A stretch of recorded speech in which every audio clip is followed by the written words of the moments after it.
Good afternoon, welcome to the Professor Dur Show. Here is 12 p.m. Nairobi, the capital city of Kenya. So I hope your day was okay. Mine is okay. So today I want to talk about driving your own car. But first, before that, I want to show you a 360 of this ground of ours.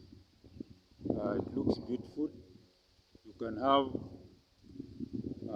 ceremonies here, birthdays, weddings, all kinds of celebrations. You see people celebrate their lives. They have weddings, birthday parties, graduation ceremonies. So it's a good place. So today's topic is about driving your own car. Yeah? So in other words, driving your own life. It's like driving a car. So driving your own life.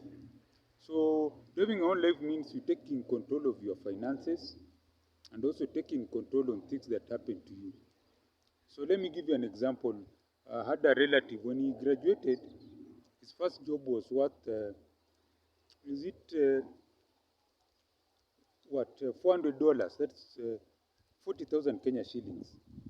So and then you take 10,000 for rent, 10,000 for transport, another 10,000 for one or two things. Even he never used to save money. And then you take the 10,000 to his parents, his mother mostly. So every month he had to give 10,000 to the mother, which was okay initially. But now when one day he lost that job, he didn't have any savings. So what happened is that he became like a vagabond. So he had to go back to parents. Now that's when he knew that parents, some of them can be bad.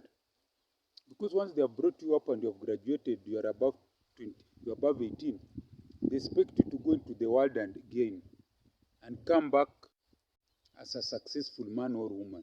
So a situation whereby now you go back to your parents because you didn't have any savings.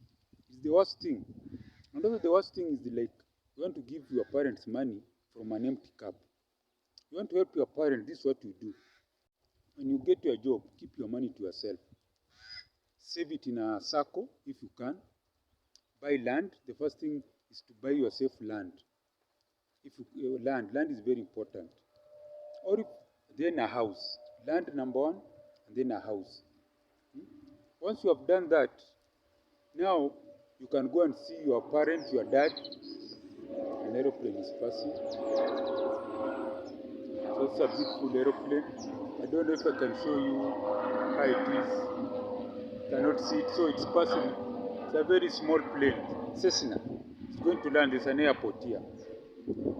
So that's why I'm saying, once you have saved your money, when you start working, join the job market, save your money, get your own place, buy land, if you're saving in a circle, then get your own house mortgage. Or you can even better still, you can start by buying a house somewhere. Once you have bought that house, organize to buy land in your rural area. Because here in Africa, especially if you're a man and you don't have land up country, you're still a child. Because if you die, where will they bury you? They'll bury you on the fence. So first of all, once you have gotten your own house, and then you have gotten land up country, build something up country, then now look for, what is it called? It's called investments, real estate. Go and find somewhere where there's land, even if it's an eighth, even if it's a small land, even if it's a small land, buy and start building it can be rental apartments, it can even be bungalows for rent. That's your investment. One day you can lose a job. Someone once said, if you are employed, you are one paycheck away from unemployment or poverty. Yes, if you are employed, you are one paycheck away from poverty. How? If you are not saving anything and your job stops today, you are done. Even if you have savings, there's a problem because you use those savings to pay your rent, to look after your family, and they'll depreciate. They'll be over. You understand? Maybe you had saved an equivalent of even $100,000. Not even $100,000. Let's talk of realistically. You have saved maybe 10. You have saved maybe what? $10,000. Yes, $10,000, a million. But now you have to pay rent. You have to look after your parents. You have to look after not your parents. You have to look after your wife and children. pay rent, pay bills, you are done. That's what I'm saying.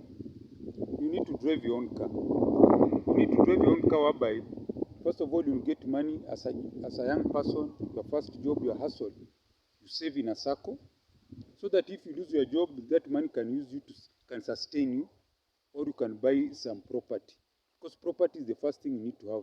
Land especially, then a house, then a car, in that order. Don't go for a car first. You get yourself a house. And then once you have gotten the house, then you can be able to invest in maybe land and then a car. A car should not be fast, because most of the time these things are just liabilities. You get a good rental apartment, then you go and get yourself a good house, and then land, in that order. It can even be land, house, car. But don't rush for a car. Those are assets that depreciate.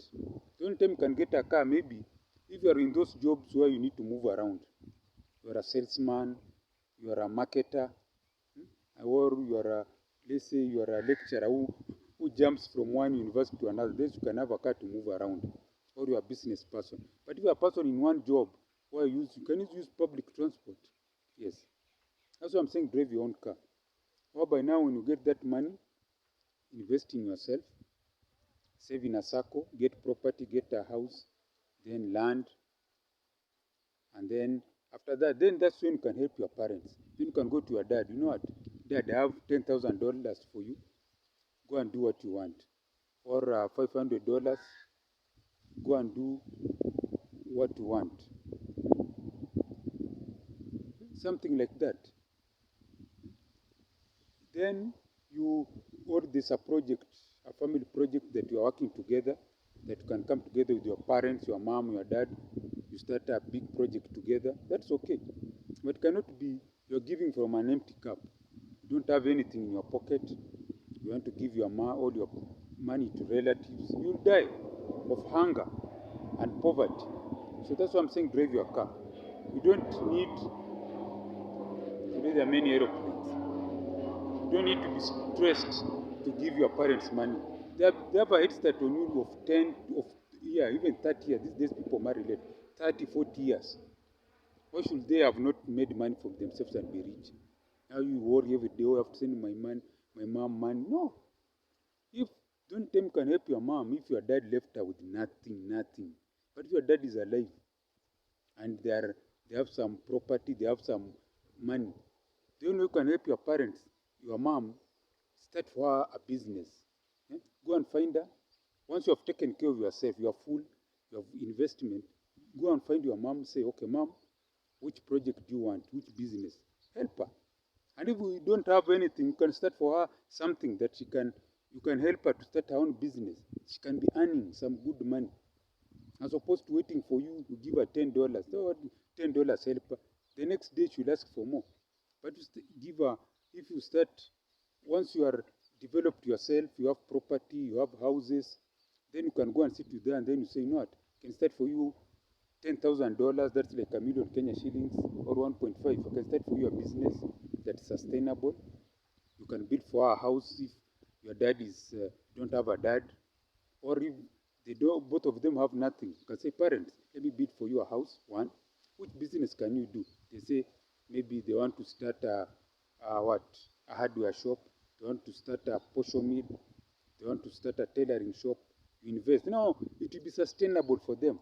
Or if they have land, you can build for them rental apartments, rental bungalows. That's what people want here. And then now when they get the rent, it sustains them. That's what I'm saying. Don't worry. Always worry about yourself. Don't worry about other people. So if you like what I'm saying, send something on the mobile number given there. And as I always say, Gwaheri ya kuonana, Gwaheri.